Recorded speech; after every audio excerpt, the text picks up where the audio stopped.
Sari-sari store tips ngayong 2024. Mga kanegosyo, napaganda po ng pag-uusapan natin ngayong araw na to. Saktong-sakto para sa pagpasok ng kasalukuyang taon na 2024. So ano-ano nga po ba yung mga tips na malalaman nyo ngayong araw na to?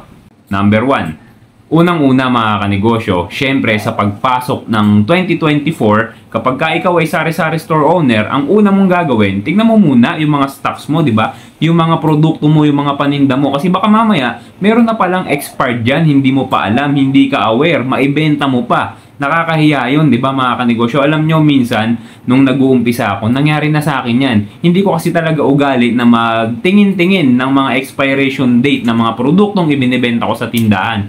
And then, may dumating na customer, bumili ng ganito, so naibigay ko. Tapos maya-maya bumabalik, kuya, expired na yung binigay mo sa akin. What? Siyempre, nakakahiya yun para sa part ko, para sa tindahan, di ba? Nakakahiya yun na mabigyan mo yung customer mo ng expired na paninda. Ang hindi pa maganda dito, magkakaroon siya ng bad experience sa tindahan mo, di ba? Ang hindi pa magandang mangyayari doon, pwede kasing machismis yan ng customer mo sa ibang mga kaibigan niya, sa mga kakilala niya. Uy, huwag kayong bibili doon kay ano kasi minsan nakabili ako niyan, expired yung binigay sa akin, 'di ba? So parang lumalabas naging masama na yung reputation mo diyan sa area ninyo. Kaya unang-una, ang gagawin mo ngayong 2024, silipin mo na kaagad yung mga expiration date ng mga produktong ibinebenta mo. Nang sa ganun, ma-pull out mo na lahat yan at hindi mo na mai-release pa yan sa mga customers mo.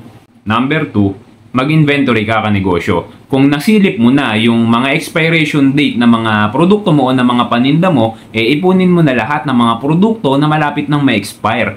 Ang gawin mo kanegosyo, magpa-promo ka, mag-isip ka ng mga paraan kung paano mas mabilis na maire-release yung mga produkto na yan. O kaya pwede mong gawin, ibagsak presyo mo na yan kanegosyo. Kahit balik puhunan lang or kahit tumubo ka lang ng piso, okay na yan. Ang importante kanegosyo, ma-release mo na lahat ng produkto mo na malapit na ma-expire para hindi na yan matenga sa tindahan mo. Kasi kapag kaya mga produkto na yan, dyan pa inabutan ng expiration sa tindahan mo, malaking problema yan. Malaking pera yung mawawala sa'yo, diba? Kaya importante na habang maaga pa, habang hindi pa na-expire yan kanegosyo, gawan mo na ng paraan, magpa-promo ka o ibagsak mo yung presyo niyan. Ang importante, ma-release mo na yan bago patamaan ng expiration yan. Number 3, ngayong 2024, siguro mas maganda kung mag-invest ka na para sa mga bagong paninda na pwede mong idagdag dyan sa tindahan mo. It's either bagong produkto, it's either bagong mga pagkain, ayan mga kanegosyo. Magdagdag ka, ibig sabihin magdagdag ka ng mga bagong paninda na pwede mong i-alok sa customer mo, 'di ba? Para nang sa ganon, mas marami na yung mga customer na pumunta sa tindahan mo, mas marami silang mapipili sa mga panindang ino-offer mo sa kanila at lalong mas lalaki yung benta mo. Syempre kasi marami ka ng paninda, marami ng choices yung mga customers mo. Number 4, i-monitor mo yung daily sales mo. Alam niyo mga kanegosyo, sa totoo lang, noon hindi ko po talaga ginagawa yun. Wala akong pakialam sa mga ganyan kanegosyo. Monitor. Wala akong pakialam dyan. Pero lahat ng yan nagbago simula nung nakakuha kami ng taong katuwang na tutulong sa amin sa pagtitinda. Kasi noon, wala akong pakialam dyan kasi ako lang naman nagbabantay sa tindahan. Alangan namang kupitan ko pa yung sarili ko, di ba kanegosyo? Pero simula nga po nung nakakuha kami ng katuwang sa pagtitinda, kailangan ko nang i-monitor yung sales. Bakit? Hindi naman sa nag-iisip ka na baka pag nakawang ka ng tao mo, hindi ganon. Kailangan mo i-monitor yung daily sales mo para aware ka o alam mo kung talaga bang yung tindahan mo, yung negosyo mo is may capacity na magbayad ng papasahuring tao. Kasi kung hindi mo magagawang i-monitor yung daily sales mo, mahihirapan kang makita kung ano ba talaga yung reality na nangyayari dyan sa negosyo mo. Number 5, kung minomonitor mo yung daily sales mo, importante din kanegosyo na i-monitor mo rin yung daily expenses mo. Lalo na kung diyan ka kumukuha ng panggastos mo. Kasi kanegosyo, kung hindi mo magagawang i-monitor yung daily expenses mo, malamang gastos ka lang ng gastos. Kada benta mo sa araw-araw, akala mo ang dami mong hawak-hawak na pera, libo-libo yung hawak mong pera, tapos libo-libo rin yung gastos mo araw-araw, di ba? Hindi mo namamalayan, paubos na ng paubos yung benta mo. Kasi nga, hindi mo minomonitor yung daily expenses mo. Kasi po mga kanegosyo, ang daily sales ay magkaiba po sa profit. Okay? Kapag ka sinabi po kasing profit mga kanegosyo, ayan na yung kinita mo labas na yung puhunan, na-less mo na yung puhunan dyan. Kaya kung ang gagastusin mo kanegosyo, mag-e-expend ka ng sobra sa kinita ng tindahan mo sa loob ng isang araw, talagang mauubos yung puhunan mo.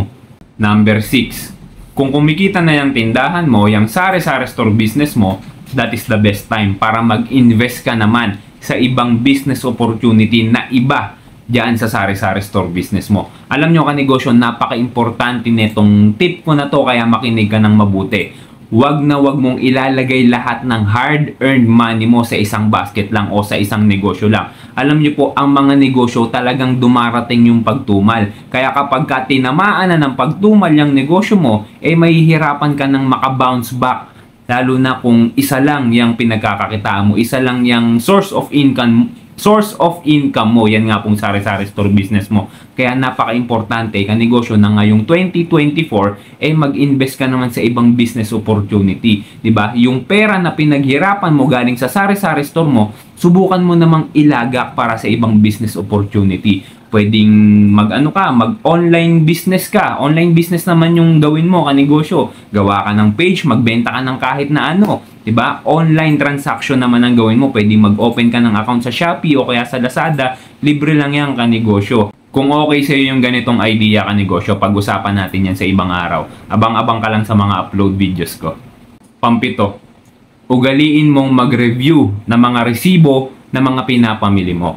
Alam nyo mga kanegosyo, importante to. Kung hindi mo ugaling mag-review ng mga resibo last year, ngayong 2024, ugaliin mo na. Alam nyo kung bakit? Kasi po hindi talaga maiiwasan yung human error mga kanegosyo. Nangyari na sa akin dati to Namimili ako sa aking suking wholesaler. Pagkatapos, syempre marami kang pinamili kanegosyo, halagang 5,000 hanggang almost 10,000. Pagkatapos, magugulat ka na medyo malaki yung binayaran mo kumpara noon. Kasi tayo namang mga sari-sari store owner, di ba, bago tayo pumunta sa ating wholesaler, well computed na natin yung gagastusin natin. Kaya syempre, kung medyo napasobra yung binayaran mo, magtataka ka ngayon. So, nung sinimulan ko siyang reviewin, doon napansin ko, meron palang sobrang 10 piraso ng sardinas na naipunch yung kahera. Human error yon kanegosyo, hindi naman niya sinasadya, no? Pagkatapos, nung mga susunod na pamili ko, ganun pa rin, sabi ko, talagang kinakailangan, ugaliin ko ng mag-review ng resibo. Kasi nga, sa sobrang dami ng customer nila, ng mga wholesaler natin, kakamadali nila para mas mabilis matapos, lalo na kapag masyadong mahaba yung pila, nagkakaroon talaga ng human error. Kaya ugaliin natin mag-review talaga lagi ng resibo ng mga pinapamili natin. Isa pang bagay kung bakit kailangan natin mag-review ng mga pinapamili natin ng resibo. Siyempre mga kanegosyo, lalo na ngayon 2024 na siguradong nagtaasa na naman lahat ng mga paninda natin, 'di ba? Baka mamaya hindi mo alam, binibenta mo yung produkto mo sa old price niya, yung pala nagulat ka nagtaas na pala yung produkto na binibenta mo sa parehong presyo pa rin ng dati, hindi ba? Kaya ugaliin nating i-review yung mga resibo ng mga pinapamili natin. Kung umabot ka hanggang dito sa dulo ng video, ibig sabihin gusto mo yung ganitong klase ng mga content.